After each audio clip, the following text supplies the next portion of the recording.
Hello, everyone, and welcome to another interview of our Aviation Week Network ATW Leadership Forum. My name is Kurt Hoffmann. I'm correspondent for ATW, and I have the pleasure today to talk to Andrew O'Brien, who is the president and CEO of Quito International Airport in Ecuador.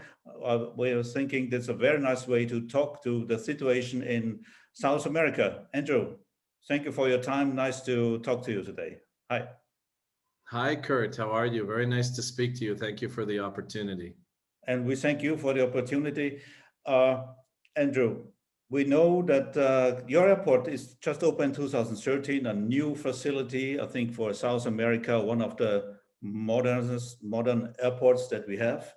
How was the airport performing before this Corona crisis actually all makes a mess in the aviation industry? How was your passenger performance? Cargo is, I think, is important. How was it working so far? It was working very well, and we were off to a great start in 2020, Kurt. And as you know, everything changed quickly in February and March of this year.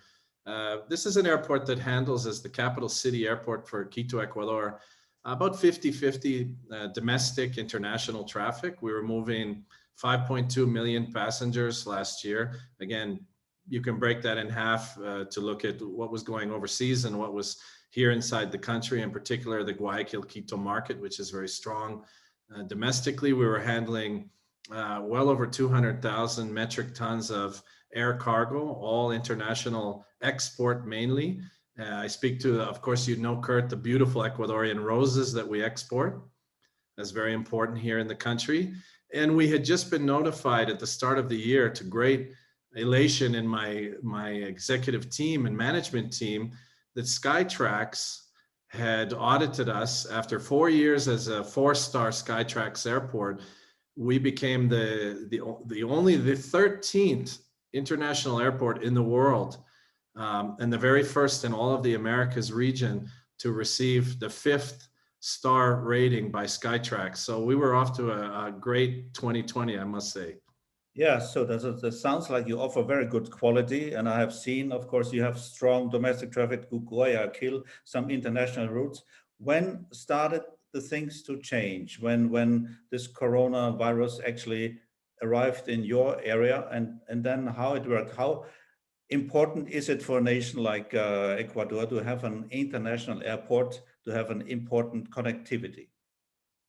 I think it's critical. You know, when we opened this Greenfield airport in 2013, we had exponential growth, Kurt. And I think, to answer your question directly, I mean, that was a product of latent demand, as I call it. There was just so much pent up demand for air travel, for cargo. But because of the conditions, the technical conditions of the old airport, it was considered one of the most dangerous airports to fly in and out of in the world. It made for very exciting flying, but it was not good for economic activity. And as you know, airports like this in the capital city, this is a huge economic motor. And so since we've opened, you know, we're providing something like 35,000 direct and indirect jobs into the Ecuadorian economy, in particular here in Quito. The international connectivity, regional and to Europe and North America, has been phenomenal for us. And I mentioned the flowers, you know, with a much longer runway and capacity on the airfield, we really have seen great numbers in terms of the efficiency of the flower system for export, in particular to Europe. And so, you know, the shutdown came in March. We were right in the mix along with many other countries in the region. We were watching what was happening in Asia, watching what was happening in Europe. And no sooner did we see the tragedy that was unfolding in countries like Italy and Spain when it came here. And it came here in particular on one flight that we were able to identify, where there were 4 or 5 Ecuadorian nationals living in Spain who came over on a flight direct from Europe, and that entered into the country and began what they call this community spread. And from there, unfortunately, there was no looking back. The government decided to shut down commercial air service in March. And of course, we had to comply. And as you know, start to ready and brace ourselves for all kinds of new protocols and requirements that we'd never seen before. And now I learned you reopened in June. So how much traffic you have now today compared to before the Corona crisis, the percentage? Yeah, well, Kurt, yes, we were able to open on June 1st.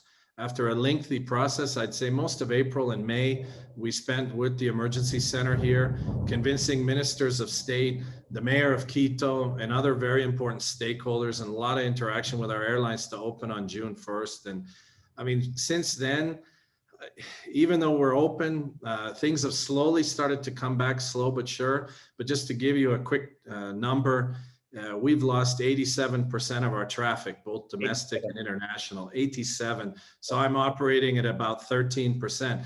Now, I do think, because it's important always to stay optimistic and keep working, I think that this month of October, when we close the books early November, we will see significant improvements.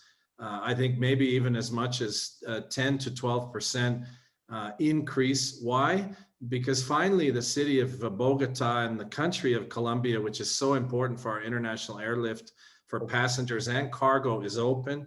Lima, Peru, a couple of weeks ago, Kurt, as you know, opened again. So having that regional connectivity is critical.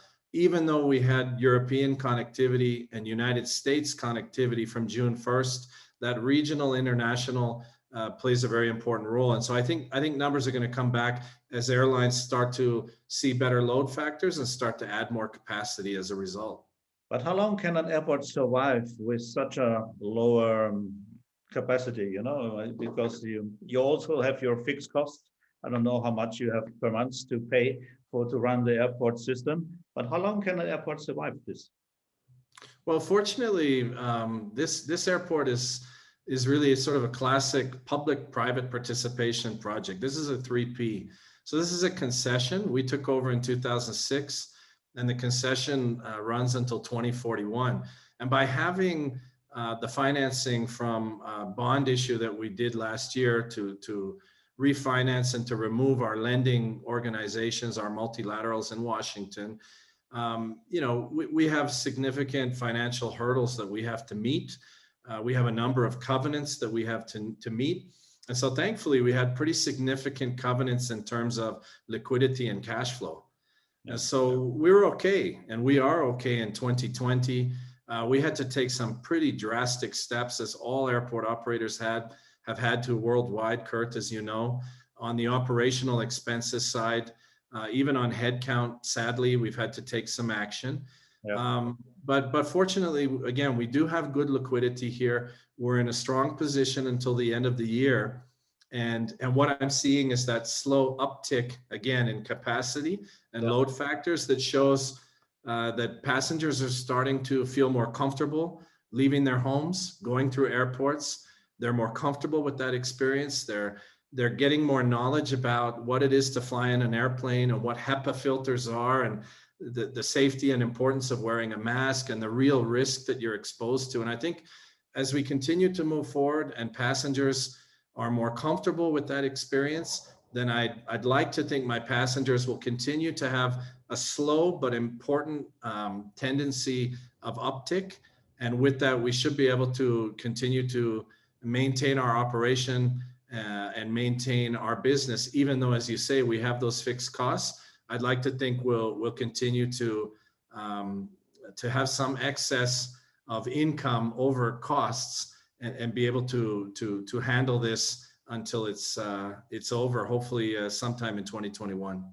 When we do talk a lot to IATA, for example, and with many airline CEOs, and estimate when there will be maybe a return back to normal one day. So we have big figures like 2023, 2024. As you are running an airport in South America, in Quito, which kind of feeling you have for an airport that return to a kind of normal? How many years could take from your perspective? 4 years. We believe in 2024, we'll be back to the same level of passengers as we were managing in 2019. Yeah. Although cargo, I think, has been a bright spot too, Kurt, that I would highlight. You know, in cargo, year to date, and what I'm forecasting to close out the end of 2020, we're basically at the same volume that we handled in 2019, because of course we've had a lot of logistics related to the sanitary emergency, which has led to other opportunities. And even though that's been in good parallel with what we've seen in the past, I think also the flower market has not been as elastic as we might have thought. So we've still had a lot of demand for flowers, and that's been good for our producers here. But Kurt, I also sit currently as the chair for Airports Council International for ACI. I'm the chair for the Latin America Caribbean region. And I can tell you, when I think about your question and sort of when the majority of our 300 airport members in Latin America Caribbean are thinking about return, I'd say the common denominator is 4 years. That's what I'm hearing more and more from all our airport CEOs throughout this region.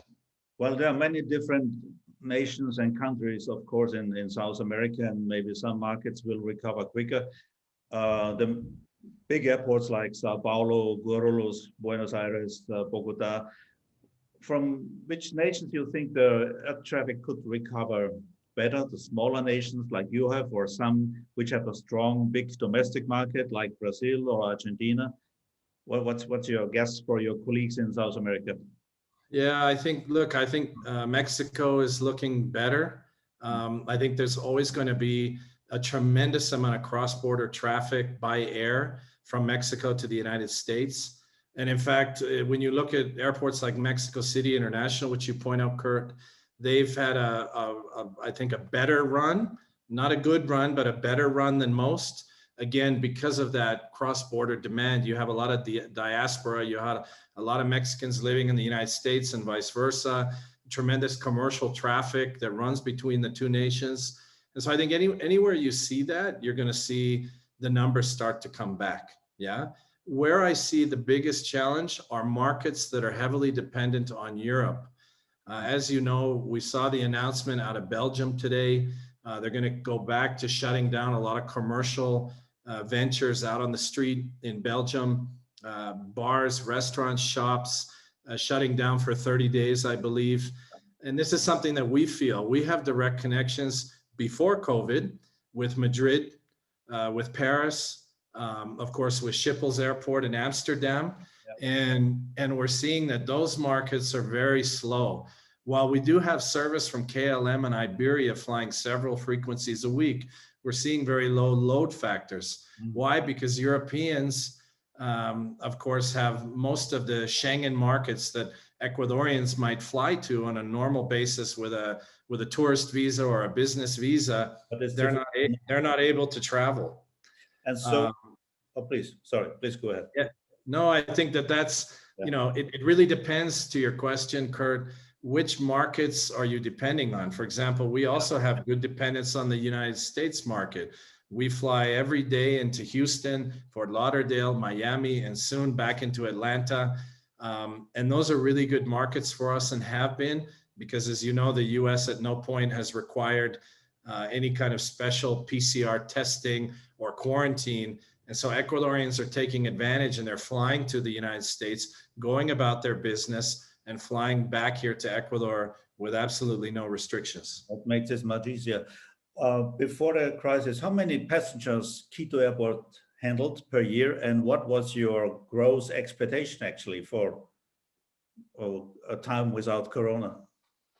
Yeah, we last year moved 5.2 million passengers. Mm-hmm. And as I mentioned, over 200,000 metric tons of cargo. Yeah. The growth was continued expansion. What I've seen the last few years here, especially in an emerging market like Ecuador, is that we would grow international traffic, Kurt, by about 1.5 times the country's GDP. So if the GDP would grow by 5%, we could see traffic go as much as 7.5 on international. So we were very bullish that things were picking up. We have a stable government here. There's a lot of trade and investment going on in the region. And Ecuador's had a big program, I'm sure you're aware of, to promote even more so tourism and diversify the economy from traditional commodities like cacao and banana. And of course, this is also a petrol producing country. So oil production here has been really important to the development of infrastructure in the country. And now really putting effort into tourism, much more than just the Galapagos Islands, which everybody knows here, but also all kinds of charms that we have on the coast and in the mountains and out on the Amazon basin in this country. And all of that, sadly, has been abruptly shut down during this COVID epidemic. So for all of us here, it's about reinvention, trying to rethink, how do we restart? How do we make people feel comfortable? How do we compete with our neighbors and get connectivity and traffic moving again? And this is most probably the biggest challenge to run an airport, though, I can estimate. It sure is. Yeah, reinvention. I had a good meeting with my staff this morning, and this is what we talk about. You know, what used to be impossible when we would think about airport development a few months ago is now the possible, and vice versa. So it's really a challenging time for us. Andrew O'Brien, the president and CEO of Quito International Airport in Ecuador. Andrew, thank you very much for your time. And I wish you all the best for your company, and take care in these interesting times we have. Thank you for your time talking to us, Andrew. Thank you so much, Kurt. You take care. Thank you. And ladies and gentlemen, wherever you are in the world, thank you for watching this interview and looking forward to meet you soon again. Thank you and bye-bye.